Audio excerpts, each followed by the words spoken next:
America has wrapped itself in bubble wrap, obsessed with safety as the highest virtue. From playgrounds to the economy, we strive to eliminate all risk, but at what cost? This isn't healthy caution, it's a culture of fear, built by sensational headlines in a market profiting from our anxieties.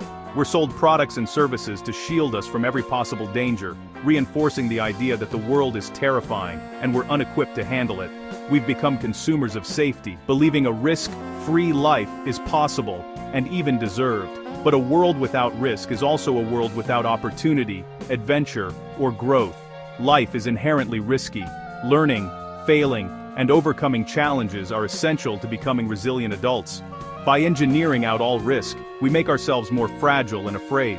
Our obsession with safety creates the very weakness we hope to avoid. This mindset shapes how we raise children, manage the economy, and govern ourselves. We're told these rules are for our own good, but we must ask, safe from what, and at what cost? We're trading freedom, competence, and courage for a sanitized, diminished existence. It's time to question whether our bubble wrap is protecting us, or just holding us back.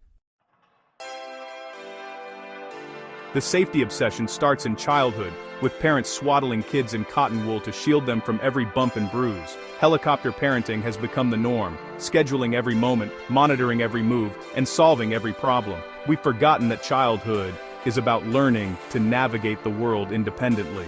Relentless supervision breeds anxiety, not confidence. When we never let kids take risks, we send the message, "You're not capable." This belief becomes part of their identity, making them dependent and unsure. The result? Young adults struggle with anxiety, decision-making, and basic life skills. We've protected them from small failures, leaving them unprepared for real challenges. True safety isn't about eliminating risk, but teaching kids to manage it. Letting them try, fail, and solve problems builds competence and confidence.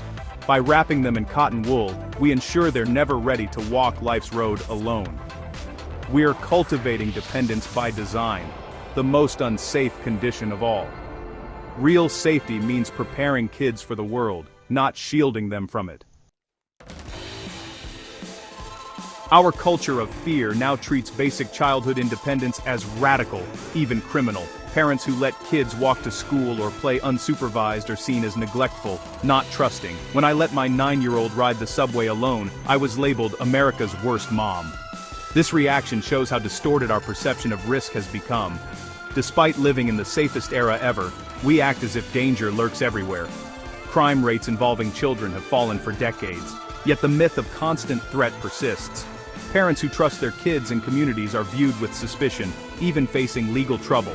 Social and legal pressures force parents to overparent, keeping kids indoors and under surveillance.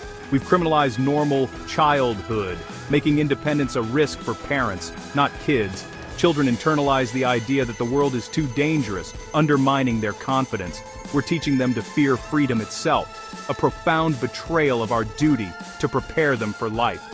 We must reclaim childhood independence as essential, not reckless. Our obsession with safety extends to the economy, where institutions like the Federal Reserve promise stability. The Fed's interventions, slashing rates, printing money, bailing out big banks, are sold as protection for all. In reality, these policies benefit asset owners, making the wealthy wealthier while leaving most people behind. The average worker faces inflation and rising costs, while the financial elite are shielded from downturns. The safety net has holes. It's a rigged game where profits are privatized and losses socialized. Large corporations take risks, knowing they'll be bailed out if they fail. This isn't a free market, it's a system that concentrates wealth and power. The claim of safety for all justifies policies that make most Americans less secure. True economic security can't come from selective bailouts and hidden inflation taxes. We need transparency and fairness, not a system that protects the few at the expense of the many. The illusion of economic safety leaves most people more exposed than ever.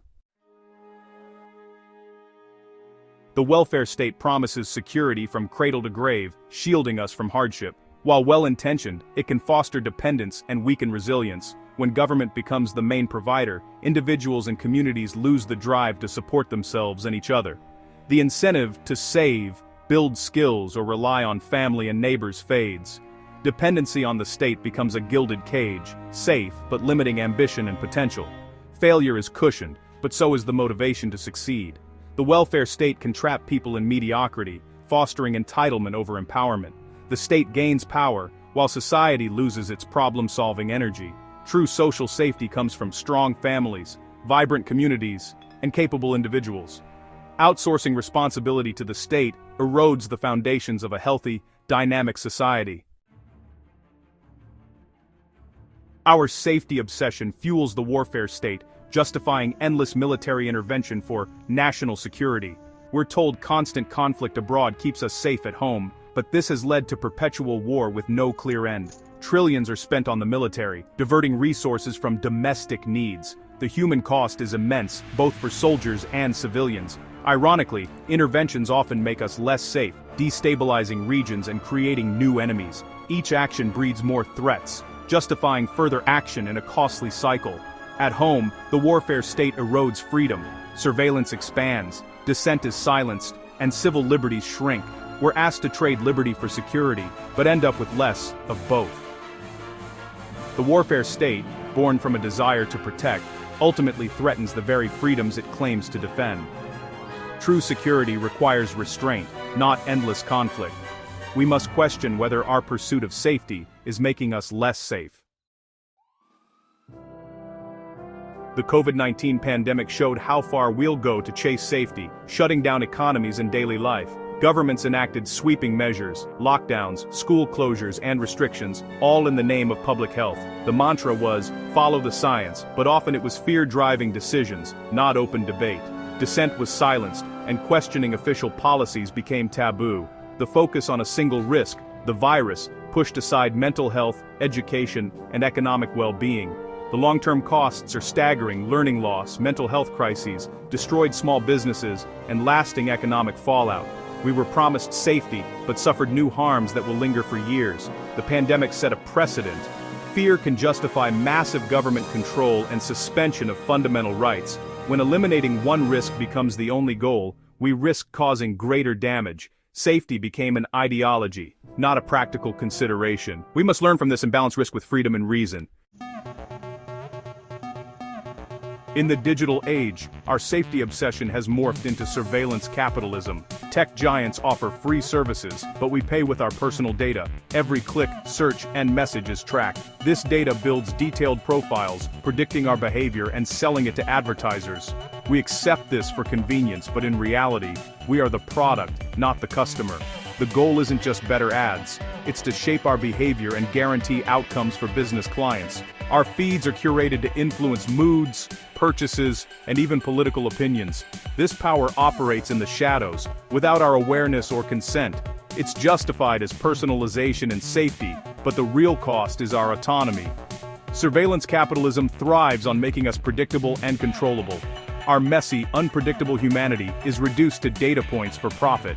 This threatens not just privacy, but the very idea of free will. We must recognize the hidden costs of free and demand control over our digital lives. How do we push back against this culture of fear? By cultivating competence, resilience, and a healthy appetite for risk. We must raise children to be independent, letting them explore, fail, and solve problems. Trusting kids with responsibility prepares them for the real world. In our economy and politics, we need transparency and must question whether more control truly brings more safety. Challenge the idea that dependence is compassion. Empower individuals and communities instead. Resist fear-mongering that fuels endless wars and erodes liberty. As citizens, value freedom over the illusion of perfect security. In technology, support privacy-respecting companies and advocate for strong data rights. Don't abandon tech. Reclaim it as a tool for empowerment, not control. The antidote to fear is courage, not recklessness, but the willingness to live with uncertainty. Trust yourself, your children, and your community. It's time to pop the bubble wrap and start living fully and freely.